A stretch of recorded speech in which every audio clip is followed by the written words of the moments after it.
Hello welcome to this world. ഇന്ന് നമ്മൾ ഓണക്കാലത്തേക്ക് കുറച്ച് മുല്ലപ്പൂക്കളാണ് കേട്ടോ റെഡിയാക്കുന്നത്. അപ്പം ഓൾറെഡി വീട്ടിലുള്ള കുറച്ച് മുല്ലച്ചെടികളാണ് നമ്മൾ റെഡിയാക്കി എടുക്കുന്നത് കേട്ടോ. അപ്പം നിങ്ങളുടെ വീട്ടിലൊക്കെ കുറേ നാളായിട്ട് പൂവിടാത്ത ചെടികളുണ്ടെങ്കിൽ അതൊക്കെ എങ്ങനെ പൂവിടാൻ പറ്റും നമ്മൾ നോക്കുന്നത്.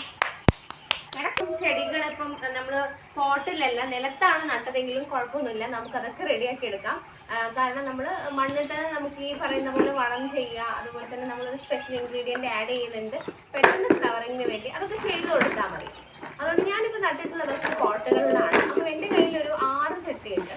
അപ്പം ആ ഒരു 6 ചട്ടിയിൽ ഇപ്പം ഒരുപാട് കാടൊക്കെ വളർന്ന് നമുക്കറിയാലോ മഴക്കാലമൊക്കെ ആയത് കാരണം നമ്മൾ കുറേ ഔട്ട്ഡോർ പ്ലാന്റ്സ് ശ്രദ്ധിക്കാതെ കിടക്കുകയായിരുന്നു.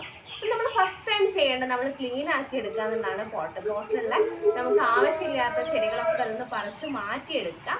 അതിനുശേഷമാണ് നമ്മളതിനെ മണ്ണ് നന്നായിട്ട് ഇളക്കി കൊടുത്തിട്ട് പുതിയ മണ്ണ് ആഡ് ചെയ്യണമെന്നുണ്ടെങ്കിൽ പുതിയ മണ്ണ് ആഡ് ചെയ്യാം. കാരണം ഒരുപാട് നാളായിട്ട് പോട്ടിംഗ് മിക്സ്ചർ മാറ്റാത്ത ചട്ടിയാണെങ്കിൽ പുതിയ മണ്ണ് ആഡ് ചെയ്ത് കൊടുക്കുക. അതല്ലാന്നുണ്ടെങ്കിൽ ഉള്ള മണ്ണിൽ ഒരുപാട് നമുക്ക് അതിന് എന്തൊക്കെയാണോ ന്യൂട്രിയൻസ് വേണ്ടുന്നത് അത് ആഡ് ചെയ്ത് കൊടുത്ത് അതിനെ നറിഷ് ചെയ്യാം. അങ്ങനെ നമുക്ക് 2 രീതിയിൽ ചെയ്യാൻ പറ്റും. ഞാൻ ഓരോരോ ചെടിയുടെ കണ്ടീഷൻ അനുസരിച്ചിട്ടാണ് ചെയ്യാൻ പോകുന്നത്. അത് ഞാൻ നിങ്ങളെ ഡീറ്റെയിൽ ആയിട്ട് കാണിക്കാം. ആക്ച്വലി നമ്മൾ ഈ ഒരു അടുത്ത ഒരു 7 ഡേയ്സിനുള്ളിലൊക്കെ നമ്മൾ ചെയ്ത് തീർത്താൽ നമുക്ക് വേഗം തന്നെ ഓണത്തിന് നമ്മുടെ വീട്ടിൽ തന്നെ നമുക്ക് മുല്ലപ്പൂക്കൾ ഉണ്ടാവും.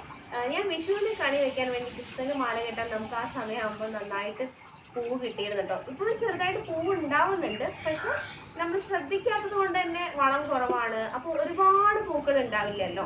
അപ്പം നമുക്ക് ആക്ച്വലി തോനെ പൂവ് വേണം ഉള്ള ചെടികളിൽ നിന്ന്. അപ്പം അതിന് പ്രൂൺ ചെയ്ത് കൊടുക്കുക, വൃത്തിയാക്കി കൊടുക്കുക, കട്ട് ചെയ്ത് ആവശ്യമില്ലാത്ത കമ്പുകളൊക്കെ ഒഴിവാക്കി ചെടി ക്ലീനാക്കി പോട്ട് സെറ്റാക്കി വളം ഇട്ട് കൊടുക്കുക. ഇങ്ങനത്തെ പരിപാടികളൊക്കെയാണ് നമ്മുടെ ഇന്നത്തെ വീഡിയോയിലുള്ളത്. അപ്പോൾ ഇതുപോലെ കറക്റ്റായിട്ട് ചെയ്യിപ്പിക്കുകയാണെങ്കിൽ നിങ്ങൾക്കും നിങ്ങളുടെ പൂക്കാത്ത മുല്ലച്ചെടികളും നിങ്ങളുടെ വീട്ടിൽ ഈ ഓണത്തിന് കൂടും. കീ ആയിട്ട് വേണ്ടുന്ന കാര്യങ്ങൾ എന്തൊക്കെയാണെന്ന് വെച്ചാൽ ആദ്യം വേണ്ടുന്നത് നമ്മുടെ കട്ടർ തന്നെയാണ്. ആസ് യൂഷ്വൽ നമുക്ക് ആവശ്യമില്ലാത്തതൊക്കെ കട്ട് ചെയ്ത് കൊടുക്കാൻ.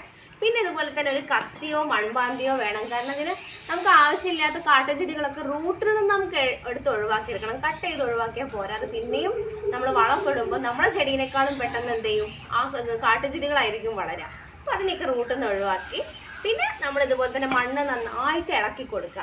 എന്നിട്ട് മാത്രമാണ് നമ്മൾ മിക്സ് ചെയ്ത് കൊടുക്കുന്നത്. പിന്നെ ഏതെങ്കിലും ചട്ടി ലോങ് ഡേയ്സ് ആയിട്ട് വെള്ളമൊന്നും ഇല്ലാണ്ട് ഉണങ്ങി വരണ്ട് കിടക്കുന്നുണ്ട് എങ്കിൽ ഫസ്റ്റ് നമ്മൾ ചെയ്യേണ്ടത് അതിന് നനച്ച് സോയിലൊന്ന് ഫ്രീ ആക്കി കൊടുക്കുക എന്നുള്ളതാണ്. അല്ലെങ്കിൽ എന്താണെന്ന് വെച്ചാൽ ഈ ഉറച്ചു കിടക്കുന്ന മണ്ണിൻ്റെ ഉള്ളിൽ നമ്മൾ കത്തിയും പാരയൊക്കെ ഇട്ട് ഇളക്കിയിട്ട് അതിൻ്റെ റൂട്ടൊക്കെ ബ്രേക്ക് ആയി പോകും. അപ്പം ഞാൻ ഈ എടുക്കുന്ന ചെടി ഇതിപ്പോൾ ഇങ്ങനെ ഇത് കുറ്റിമുല്ലയാണ് കേട്ടോ. ആക്ച്വലി കുറ്റിമുല്ലയാണ്. അപ്പം ഇതിനെനിക്കിപ്പോൾ ഒരുപാട് കാട്ടുചെടികൾ ഒഴിവാക്കാനുണ്ട്. അതുപോലെ തന്നെ കുറേ കാലമായിട്ട് ശ്രദ്ധിക്കാത്തത് കൊണ്ട് തന്നെ കട്ട് ചെയ്ത് ഒഴിവാക്കാനുള്ള സ്റ്റെമ്മുകളുണ്ട്. അപ്പം അതൊക്കെയാണ് ഞാൻ ഫസ്റ്റായിട്ട് ചെയ്യുന്നത്. ഈ ഒരു ഫോട്ടോ എടുക്കാം. അപ്പം ഇതിലിപ്പം ഒരുപാട് അൺവാണ്ടഡ് ആയിട്ടുള്ള ചെടികളുണ്ട്. കാട്ടുചെടികളൊക്കെ നമുക്ക് പറിച്ച് ഒഴിവാക്കണം. അതാണ് ഫസ്റ്റ് നമ്മൾ ചെയ്യേണ്ടത്. ഇതുപോലെ എടുക്കരുത് ഒരിക്കലും. കാരണം നമ്മളിങ്ങനെ എടുത്തു കഴിഞ്ഞാൽ ഇതിൻ്റെ താഴെ നിന്ന് ഇനിയും പുതിയ ചെടികൾ ഇതിന് കിളിർത്ത് വരും. പ്രത്യേകിച്ച് നമ്മൾ പോട്ടൊക്കെ നല്ല രീതിയിൽ ഫെർട്ടിലൈസേഴ്സൊക്കെ ഇട്ട് ഇന്ന് നറിഷ് ചെയ്ത് വെച്ചാൽ നമ്മുടെ ചെടീനേക്കാളും ഗ്രോത്ത് വരിക കാട്ടുചെടിക്കായിരിക്കും. അതുകൊണ്ട് നമ്മൾ എന്ത് ചെയ്യുക, ആദ്യം തന്നെ ഇങ്ങനത്തെ ചെടികൾ നമ്മൾ റൂട്ടിൽ നിന്നും പിഴുത് ഒഴിവാക്കണം. ചട്ടിയാണെങ്കിൽ ചട്ടി ബ്രേക്ക് ചെയ്യാതെ നോക്കുക. നമുക്കിപ്പോൾ മണ്ണിലാണെങ്കിലും ഇങ്ങനെ തന്നെ ചെയ്യാം കേട്ടോ. അപ്പോൾ മണ്ണിലാകുമ്പോൾ നമുക്ക് കുറച്ചുകൂടെ സൗകര്യം, ഒരുപാട് പൂക്കളും ഉണ്ടാവും. കാരണം നമുക്ക് കൈക്കോട്ട എങ്ങാനും എടുത്തിട്ട് ഒന്ന് ഇളക്കി മറക്കുകയാണെങ്കിൽ നമുക്ക് ആ ഭാഗം ഫുള്ള് നല്ല വേരോട്ടം ഉണ്ടാവും. അതെപ്പോഴും പോട്ടിനേക്കാളും പോസിബിൾ ആയിട്ടുള്ളത് മണ്ണിൽ ഡയറക്റ്റാണ്. നമുക്ക് നമ്മുടെ കൺവീനിയൻസ് ആണല്ലോ. എനിക്കിവിടെ പുറത്ത് കുഴിച്ചിടാൻ അത്ര വലിയ സൗകര്യം ഇല്ലാത്തതുകൊണ്ട് ഞാൻ ചെടികളും ഇങ്ങനെയുള്ളതൊക്കെ നമ്മൾ പച്ചക്കറികൾ മാത്രമാണ് നമ്മൾ പുറത്ത് നടാറുള്ളത്. അല്ലാത്തതൊക്കെ ഞാൻ ചട്ടിയിൽ തന്നെയാണ് കേട്ടോ നടാറുള്ളത്. അപ്പം ഇത് നമ്മുടെ ഫസ്റ്റ് പ്രോസസ്സ് എന്ന് പറയുന്നത് നമ്മൾ ഈ കാട്ടുചെടികളൊക്കെ പറിച്ച് ഒഴിവാക്കുക എന്നുള്ളത് തന്നെയാണ്.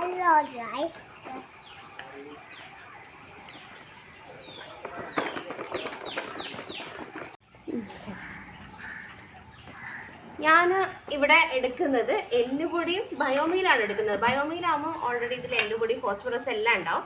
ഇതിൽ നമ്മൾ ഒന്നും തന്നെ ആഡ് ചെയ്യുന്നില്ല. അതായത് ചാണകപ്പൊടി ആഡ് ചെയ്യുന്നില്ല, കൊക്കോപീറ്റ് ആഡ് ചെയ്യുന്നില്ല, ഒന്നും ഞാൻ ആഡ് ചെയ്യുന്നില്ല. കാരണം ഇതിനിത് മതി.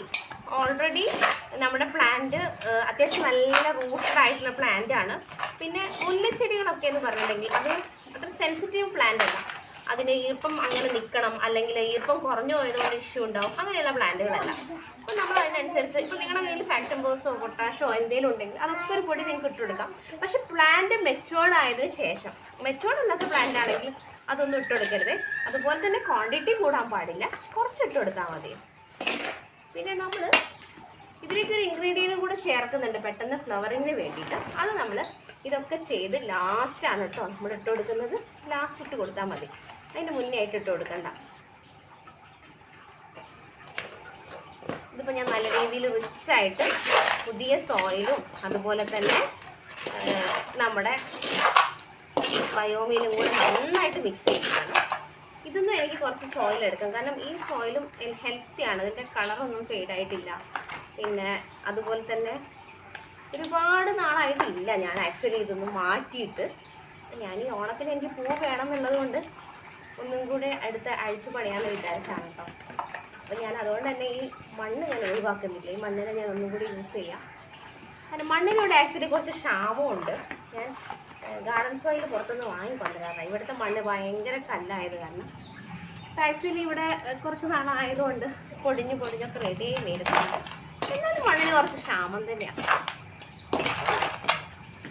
ഇതാണ് നമ്മുടെ മിക്സ്ചർ നമ്മൾ നന്നായിട്ട് എല്ലുപൊടി ബയോമി ഇതും ഫോസ്ഫറസ് ഒക്കെ കൂടെ ഉള്ള മിക്സ്ചർ നന്നായിട്ട് ഇളക്കി മറിച്ച് നല്ലോണം മിക്സ് ചെയ്തിട്ടുണ്ട്. ഇതാണ് നമ്മുടെ മിക്സ്ചർ.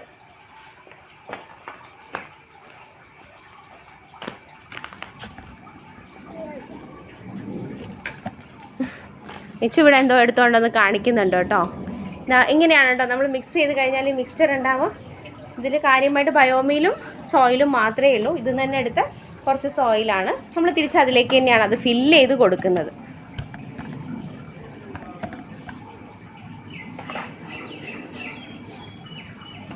ഇത് കണ്ടോ, പൂവിൻ്റെ എണ്ണം തീരെ കുറവാണ്.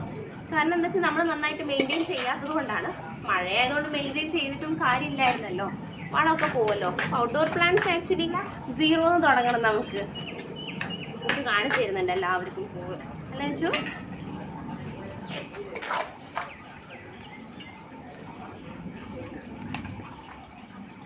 കെയർ കൊടുത്താലും ഇല്ലെങ്കിലും ഉണ്ടാവുന്ന കേട്ടോ ഇതൊക്കെ. പക്ഷെ കെയർ കൊടുക്കുമ്പോൾ നമ്മൾ വിചാരിച്ചതുപോലെ ഫ്ലവർ ചെയ്യും.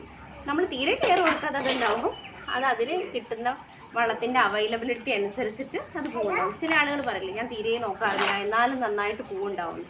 അതാണ് മണ്ണിലൊക്കെ ആകുമ്പോൾ നമ്മൾ എന്താ വെച്ചിട്ടുണ്ടെങ്കിലും അവിടെ ആ സൈഡിലൊക്കെ നമ്മൾ ബയോ വേസ്റ്റ് കിട്ടുന്നുണ്ട്, അല്ലെങ്കിൽ ഇലകൾ വീഴുന്നുണ്ടെങ്കിലൊക്കെ നമുക്ക്. അപ്പം ഈ ചട്ടി കംപ്ലീറ്റ് ആയിട്ടുണ്ട്. ഇതുപോലെ തന്നെയാണ് നമ്മൾ ഓരോരോ ചട്ടികൾ എടുക്കുന്നത്. ചെറിയ കല്ലൊന്നും പെട്ടെന്ന് വിചാരിച്ചിട്ട് ഒരു പ്രശ്നമില്ല, കാരണം ഇത് അത്യാവശ്യം നല്ലൊരു മദർ പ്ലാന്റാണ്.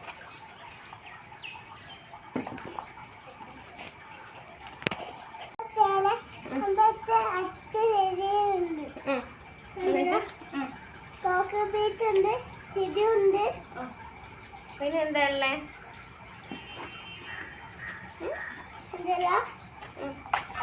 അതുണ്ട്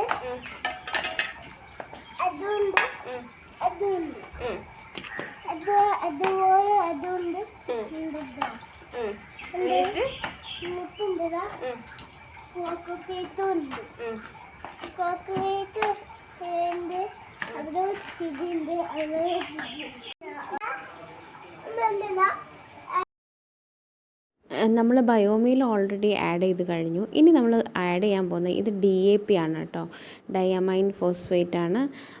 അത് നമ്മൾ കുറച്ച് ബോൾസ് ആയിട്ടാണ്, സ്മോൾ ബോൾസ് ആയിട്ടാണുള്ളത്. കുറേശ്ശെ നമ്മൾ ഈ പ്ലാന്റ്സിനൊക്കെ ഇട്ട് കൊടുക്കുന്നുണ്ട്.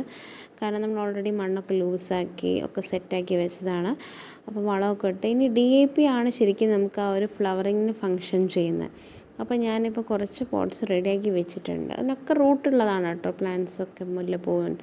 അതിന് DAP ഇട്ടിട്ട് നല്ലോണം നനയ്ക്കണം. മസ്റ്റാണ് DAP ആഡ് ചെയ്യുമ്പോൾ. അതുപോലെ തന്നെ മുല്ലച്ചെടിക്ക് നല്ല വളവും നല്ല നനയും. പിന്നെ DAP വേണമെന്നില്ല, പക്ഷേ വീട്ടിലൊരുപാട് നാളായിട്ട് പൂക്കാത്ത ചെടിയാണെങ്കിൽ മണ്ണിലാണെങ്കിൽ ചുറ്റും DAP ഇട്ട് കൊടുത്തിട്ട് നന്നായിട്ട് വേരൊക്കെ ലൂസാക്കിയാൽ പെട്ടെന്ന് തന്നെ പോകുള്ളൂ കേട്ടോ. അങ്ങനെ ഞാൻ എല്ലാ ചട്ടിയിലും നല്ല രീതിയിൽ ആഡ് ചെയ്ത് കൊടുക്കുന്നുണ്ട്. കുറച്ച് ആഡ് ചെയ്താൽ മതി, കാരണം എന്താണെന്ന് വെച്ചിട്ടുണ്ടെങ്കിൽ ഇത് കുറച്ച് തന്നെ മതി ഇത് പൂവിടാൻ വേണ്ടിയിട്ട്. പിന്നെ ഇതൊക്കെ അത്യാവശ്യം സ്റ്റെമ്മ് കട്ടിയുള്ള പ്ലാന്റ് ആയതുകൊണ്ട് കുറച്ച് ക്യാപ്സ്യൂൾ കൂടിയെന്ന് വെച്ചിട്ടും പ്രശ്നമൊന്നും വരില്ല. പക്ഷേ വളരെ നേരത്തെ തണ്ടുള്ള ചെടികളൊക്കെ ആകുമ്പോൾ DAP ഇടുമ്പോൾ റൂട്ടിൽ നിന്ന് മാറി കുറച്ച് കെയർ ചെയ്തിട്ട് തന്നെ ആഡ് ചെയ്തോളൂ കേട്ടോ.